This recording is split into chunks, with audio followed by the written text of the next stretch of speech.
Welcome to part 4 of learning to use Adobe Premiere Elements 9 to make a movie. So for this part of the project, you can see that I've opened up the file that we were working on before, job interview skills. Now I've removed from my timeline the Ring of Fire soundtrack that I had, and I'm going to add another one. You can see if you lose the asset like I did because I was on a different computer, I had it in the timeline down here, but it'll show up as sort of a broken thing here. So I can just trash this. I don't really need it. And I'm going to get some new media. I got a different song that I'm going to use.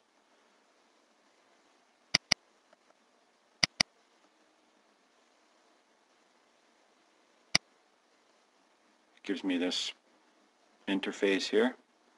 So I just I just say, okay, yes, yes, yes.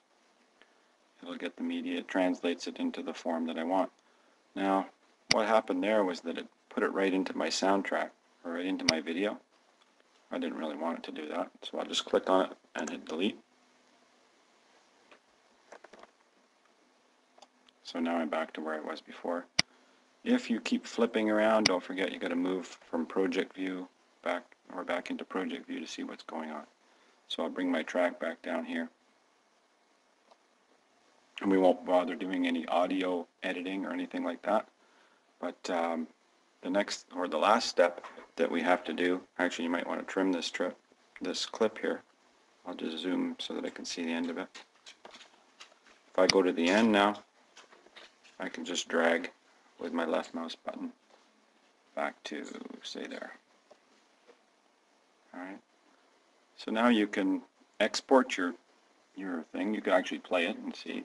If I press play right now, it's not going to work for you guys because just the way it's set up on this computer, this software doesn't really do a good job of capturing narration and me editing and showing you stuff. So take it for granted. I'll take it for granted that you can try that and it'll work. So the next menu that you could go into would be editing. If you wanted to do some editing on your actual video clip. I'm just zooming in a little bit. For example, say I wanted to throw an effect on one of these tracks. I'll just click on one of my video tracks. If I right click on it, you get all sorts of different stuff. One of them might be time stretch. So time stretch, you can speed up or slow down your track. So if I make it 50%, it will be in slow speed. I can also reverse the direction. You can click off the audio pitch to figure out how that affects your soundtrack that's attached to your sound that's attached to your video. Okay. So there's a bunch that you can already do in there. You can do motion and opacity. That is, a little bit more advanced effects. If you want to rotate your video, say you've shot it on the side of your camera by mistake and you want to rotate it, you can do that. A bunch of other things that you can do. Opacity, that is just that yellow line, so you can make the track more or less visible. If I go back up here to the actual video effects layer, you can see that comes up set up like that. There's a whole bunch of different things that you can go in here and do. So if you wanted to invert, for example, if I click on the track up here, and I just drag one of these things down, like invert, you can see the effect immediately. You can also edit the effects.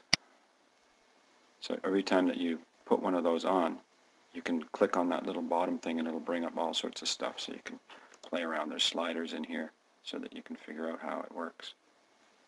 You can also do keyframing in there. We won't get into that right now, but you could have your person change from that into that by keyframing it. Actually, where is that? Here, that would be with this little gizmo here. So you can put a keyframe at any point along the track here. I think if I just click on here.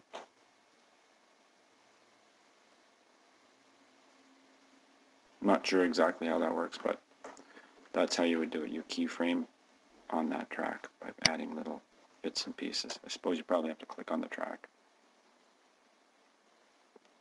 You see, once I've added an effect to it, it shows up in that little pull down. I right click on the actual track. Okay.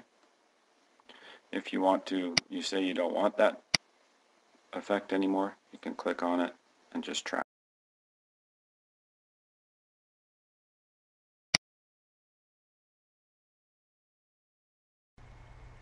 So that's a little bit basic editing of effects onto your video.